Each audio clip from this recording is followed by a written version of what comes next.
పొద్దున్నే నిద్ర లేవంగానే ఫోన్ పుచ్చుకుని వాళ్ళతో వీళ్ళతో వాదనలు గొడవలు, లేకపోతే ఎవరేం చేస్తున్నారో వాళ్ళ మీద వీళ్ళ మీద చెప్పుకునే బదులు 2 మొక్కలు వేసుకుని చూడండి, దాక్కుని దాక్కుని కూస్తుంది.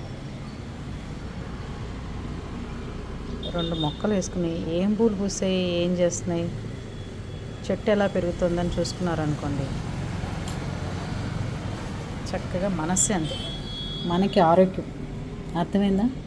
అంతేగాని ఒకళ్ళ ఇంట్లో విషయాలు, ఒకళ్ళ ఇంట్లో సంగతులు, ఒకళ్ళు ఏం కొనుక్కున్నారు, ఏం తింటున్నారు, ఏం వండుకున్నారు, చక్కగా వేడివేడి నీళ్ళు పెట్టుకుని 2 శంఖం పూలు వేసుకుని పొద్దున్నే తాగేయండి బ్లూ కాఫీ. మొక్కలు పెంచుకుని ఆరోగ్యంగా ఉండి మనశ్శాంతి తెచ్చుకోండి.